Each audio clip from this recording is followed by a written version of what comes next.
All of una. Let me ask you guys a question.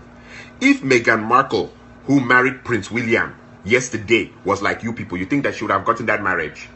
You think she would have gotten that marriage? You think that she would have been able to get into the heart of the prince, for the prince to break all protocol? Prince William is the royal family's version of the black sheep. In a way, he's the wild child. You know, you see on videos and YouTubes and everything of Prince William in Las Vegas, going around slapping girls' butts and laughing and playing around with girls. He broke all protocol of the royal family. But it takes a special woman for a guy to break protocol that is tradition old, for him to go against the establishment.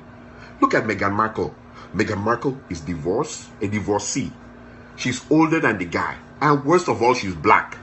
Yesterday, my heart went out. My heart was overflowing for me to watch the blackest royal marriage in the history of this century. Serena Williams walking in to a royal marriage to go and sit down. Idris Elba is sitting down there. Guys are sitting down there, black guys. The prodigy who was playing the cello, that boy, a black person preaching, a black choir. I saw this thing, my spirit left me. But what does it take for a woman to twist the royal family to that level?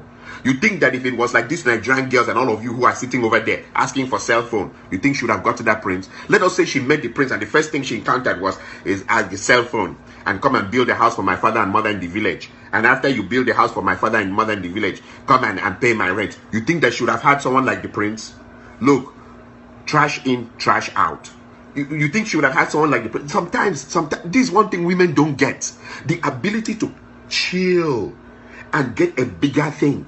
That is your ability to bring in gently the powers that be to get a greater thing. No, you guys, right up front, you will ask for things and destroy everything.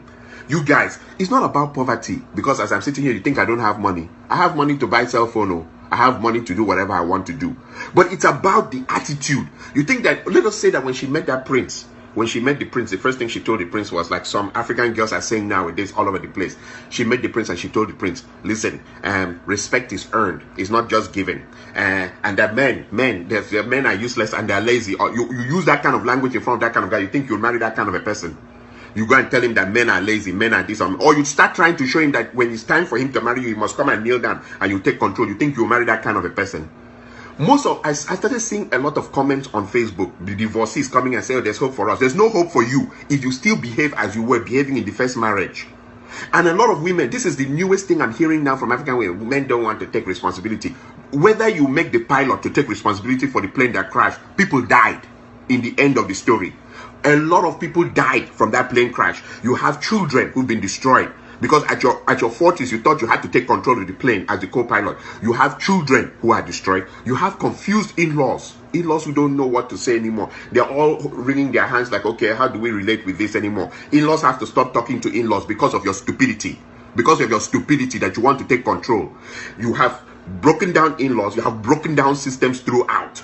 And then now you're coming to tell me, oh, if divorced women have hope. No, you will have hope when you start thinking differently. Meghan Markle is an exceptional woman. She's exceptional. She's exceptional. Those kind of luck that came is not from fasting and praying. That's another thing, Africa. They think as long as I fast and pray, but keep my nasty attitude, my bitch attitude, my attitude of bringing confusion into things. Some of you are still children. You meet someone, they don't have a job, they don't have anything, they want to rely 100% on the man for their survival and for their upliftment into the next chapter of life. And then when the man comes, okay, let us even say that the man has accepted he'll do it. When he comes, he meets you with your co-conspirator, your mother. That's the recent one. You come and see someone that's sitting with their mother. Their mother is in their life 24/7. Their mother is living through the daughter. She's living vicariously through the daughter. So therefore, the mother has to come. The guy has to now calculate how he's going to please the mother and please the daughter. The mother is hovering. In fact, he can actually hear the mother snore while he's trying to the mother is everywhere. And in that kind of a world, you expect men to be, look, in the end of the story, this Meghan Markle's marriage, she is exceptional. She isolated this prince and showed him what love is. When a woman is ready to, not the demands up front, because love is free. Love is not based on demands. That's the thing African women have lost now. And that is why a lot of men are sick and tired of them. A lot of men, those who want to spend can spend though. But those who even spend know that this woman, if my money finishes, they cannot rely on you. Those who want to spend will spend. Like me, nowadays, if I see a woman, and let's say, unfortunately for me, I'm associated with a woman who loves me to spend so much, in my mind, I know that this thing is the only thing that's keeping the marriage or the relationship going. If anything happens to me, this woman, forget it. Just forget it. As far as I'm concerned in this life, you the co-pilot, and this is how God structured it in the Bible. It's not about me being a man or being a jerk or anything. You the co-pilot, that you're spending time fighting the pilot, the plane will go down. And if you think that now that you're a divorcee, and I'm talking to women from Nigeria, Ghana, East Africa, that you will take that attitude into the next month because you think you're fasting and praying and they've said word of knowledge for you, you're very, very stupid. Because no man wants to tolerate it. That prince's wedding, for those of you who are getting up to say, I now have hope, change the way you think. Exceptional thinking brings exceptional results. If you want to sit down there and be blaming men, I saw it, it's about the men and what the men have done nothing to you. When you got into that marriage, you thought you should become the pilot. The man sat down there and he thought he had somebody that was to come and help him. Some typical African women, if they're stepping there, they want to see if they can take over his royal family power and see if they can act like they're the ones who handle it. No, you're not. He's the prince, not you. He's the prince, not you. You are not the king. It's the king, not you. You are not the father. You're the mother. That's the thing African women don't get.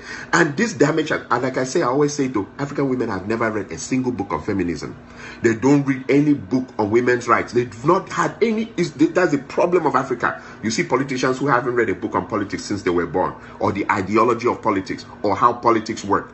African women, the same thing. They've never read a book on feminism. They have not read a book on women's rights. They don't know how to handle it, so they'll bring it into their marriage. That's the only place where they see a man that they can handle. Outside, they're smiling with people stupidly like clowns. Hello, good morning, sir. The only person they will go and destroy is the person helping them, their own husband. Let me tell you something about that royal family marriage. It touched my heart. Meghan Markle, 26 years ago, or 21 years ago, stood in front of the royal palace and took a picture. She didn't know she was going to get into that place and be married in there 21 years ago. She is black, which is a no-no in the royal family. She is divorced, which is a no-no in the royal family. Plus, she's older than the guy. Another no-no. There are millions and millions of white girls who've done cosmetic surgery, who've done all kinds of things, and they couldn't get into that guy with blue eyes and blonde hair. So therefore, you guys, you should rather learn a bigger lesson. You see, as they should do breast